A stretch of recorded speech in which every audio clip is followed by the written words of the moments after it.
وہ لوگ جو چھپا لیتے ہیں اس میں سے جو ہم نے کتاب میں نازل کیا، وَيَشْتَرُونَ بِهِ ثَمَنًا قَلِيلًا، اور اس کے بدلے دنیا کا حقیر معاوضہ قبول کر لیتے ہیں۔ یہ کون ہے؟ علماء۔ عوام نے کدھر کوئی آیات بیچنی ہے؟ عوام تو ردی بیچ سکتی ہے تول کے، تو قرآن یہ تو نہیں کرے کہ اللہ کی کتابوں کی ردی جو بیچتے ہیں، فتوے دیتے ہیں، قرآن کی آیات کو بیچتے ہیں کہ قرآن نے یا تورات اور انجیل میں سابقہ امتوں کے لیے اللہ نے نازل تو کچھ اور کیا تھا، لیکن کوئی امیر آدمی دیکھا اس کے حساب سے اس کو فتویٰ دے دیا تو اور اس کے پیچھے پیسے لے لیے تو اللہ کی آیات بیچ دی ہے نا۔ اللہ تعالیٰ ہمارا کتنے سخت الفاظ ہیں، اولئک ما یاکلون فی بطونہم الا النار، یہ تو اپنے پیٹوں میں نہیں بھر رہے مگر دوزخ کی آگ۔ آج ان کو نہیں پتا چل رہا، آج تو صرف انگارہ رکھنے سے زبان جلتی ہے نا، حرام کے مال سے نہیں جلتی، لیکن آخرت میں یہ ڈورمنٹ رول جو ہے یہ ایکٹیو ہو جائے گا، مورل لاز ایکٹیو ہو جائیں گے۔ وَلَا يُكَلِّمُهُمُ اللَّهُ يَوْمَ الْقِيَامَةِ، اور قیامت والے دن اللہ ان سے بات تک نہیں کرے گا۔ یار یہ کسی کے ساتھ غصے کا اظہار، یہ اس ہستی کا غصے کا اظہار ہے جس کی رحمت اس کے غضب پہ بھاری ہے۔ اللہ کہہ رہا ہے میں گل سننی بھی نہیں تیری۔ وَلَا يُزَكِّيهِمْ، نہ اسے پاک کرے گا۔ وَلَهُمْ عَذَابٌ أَلِيمٌ، اور اس ایسے لوگوں کو دردناک عذاب دے گا جو اللہ کی نازل کردہ ہوا کتاب میں سے چھپا لیتے ہیں اور اپنے مرضی کا دین بیان کرتے ہیں۔ پچھلی دفعہ تو میں نے ڈیٹیل 159 160 اسی سورہ بقرہ کی آیت میں گفتگو کی تھی نا، کربلا کے حوالے سے بھی، کہ کربلا سے متعلق وہ حدیثیں جو بخاری مسلم میں جمل صفین سے ریلیٹڈ ہیں وہ ان لوگوں نے چھپائی نہیں ہیں۔ ہم بیان کرتے ہیں، کہتے ہیں کیوں کرتے ہیں؟ تو اللہ تو کہہ رہا ہے کہ جو اللہ کی بیان کردہ چیزیں، چاہے وہ دلائل النبوہ سے ہیں، کتاب میں شریعت بھی شامل ہے اور قرآن بھی شامل ہے، چھپا لیتے ہیں۔ اس میں تو آیا تھا اللہ کی لعنت، فرشتوں کی لعنت، تمام لعنت کرنے والوں کی لعنت۔ تمام لعنت کرنے والوں سے مراد تمام جن و انس، یہ یعنی ایک محاورہ عربی میں استعمال ہوتا ہے، تمام لعنت کرنے والوں کی لعنت۔ تو اور پھر ابو داؤد، ترمذی، ابن ماجہ میں حدیث ہے کہ جس سے کوئی بات پوچھی گئی علم کی اور اس نے وہ بات چھپا لی تو قیامت والے دن اس کے منہ میں آگ کی لگام دی جائے گی، وہ بھی اس میں فٹ ہوتا ہے۔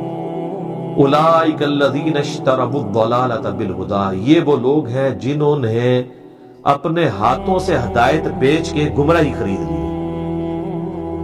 یعنی ہدایت ان کے ہاتھ میں کتاب کی شکل میں موجود تھی، وہ بیچ دی، اور گمراہی یعنی دنیا کا مال لے کر آخرت برباد کر دی۔ والعذاب بالمغفرہ، اور مغفرت اپنے ہاتھوں سے دے کے عذاب خرید لیے۔ یار دیکھو بالکل 180 ڈگری الٹا گیئر چل رہا ہے۔ ہدایت موجود تھی اللہ کی کتابیں، وہ بیچ دی، دنیا کا مال لیا، اللہ نے کہا یہ گمراہی لے لی، اور اس ہدایت سے فائدہ حاصل کر کے مغفرت قیامت والے دن کمانی تھی، وہ مغفرت تو ہاتھ سے دے کے اللہ کا عذاب الٹا قیامت والے دن جو ہے وہ خرید لیا۔ نعوذ باللہ من ذالک، اللہم اجرنا من النار۔ جناب یہ صحیح مسلم میں حدیث ہے کہ نبی علیہ السلام جب نماز پڑھاتے تھے نا تو قرآن میں جب اللہ کے عذاب کی آیات آتی تھی تو اللہ سے دعائیں کرتے تھے اس کے عذاب کے اگینسٹ، اور جنت کی آیات آتی تھی تو جنت کا سوال کرتے ہیں۔ تو یہ فوراً یہاں پہ دعا کرنی چاہیے، اللہم اجرنا من النار۔ جناب آگے الفاظ دیکھیں کتنے رقت انگیز ہیں، فما اصبرہم علی النار، تو کتنا ہی صبر ہے ان کا آگ کے اوپر۔ یار ٹانٹ ہے، یار بڑے دلیر ہیں کہ انہوں نے صبر کر لیا کہ ٹھیک ہے تکی جائے گی، آگ برداشت کر لیں گے۔ اللہ کہتا ہے بڑا صبر ہے تمہارا، یہ بات کہنے کو تو بڑا آسان ہے کہ جی خیر ہے دیکھی جائے گی آگے۔ اللہ کہتا ہے بڑا صبر ہے آگ کے اوپر۔ یہاں تو یہ ہونا چاہیے ان کے حساب سے کہ بڑی امید لگائی ہے مجھ سے، انشاءاللہ میں چھوڑ دوں گا۔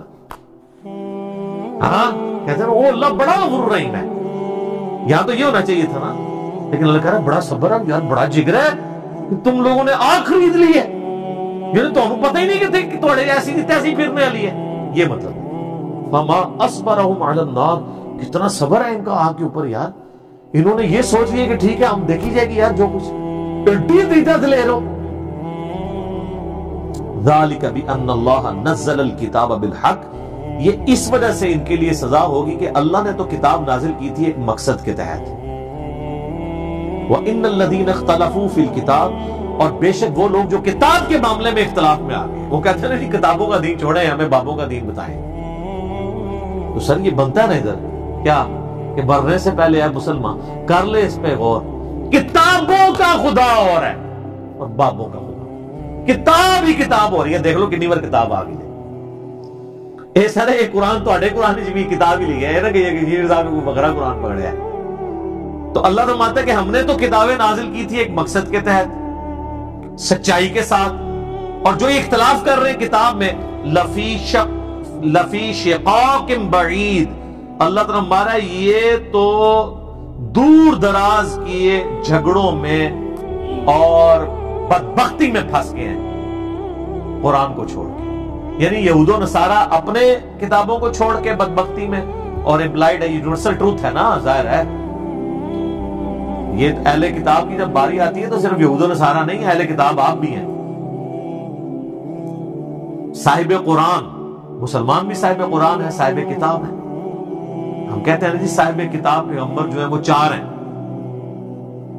جو ہم مینلی 4 کتابوں کے اعتبار سے بات کر رہے ہیں، تورات، زبور، انجیل اور قرآن، باقی چھوٹے چھوٹے صحائف نازل ہوئے ہیں، کتابیں تو یہ 4 ہی نازل ہوئی۔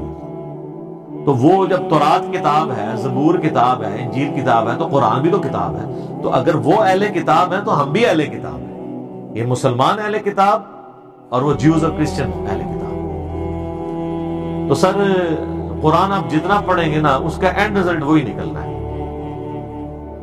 کیا کہ مرنے سے پہلے ہے مسلمان کر لے اس پہ غور، کتابوں کا خدا اور ہے، بابوں کا خدا اور جب تم نے ایک دفعہ بھی سیریس ہو کے اس پہ غور کیا نا تو یہ پھر تیرے اندر کی آواز ہوگی کہ نہ میں وابی نہ میں بابی، میں ہوں مسلم، علمی کتاب۔ ٹھیک ہو گیا جی؟ اللہ تعالیٰ سے دعا ہے جو حق بات میں نے کہی اللہ تعالیٰ ہمارے دلوں میں راسخ فرمائے، اگر جذبات میں میرے منہ سے کوئی غلط بات نکل گئی اللہ تعالیٰ ہمارے دلوں سے معاف کر دے، ہمیں کتاب و سنت کی تعلیمات پر عمل کر کے دوسرے بھائیوں تک پہنچانے کی توفیق عطا فرمائے۔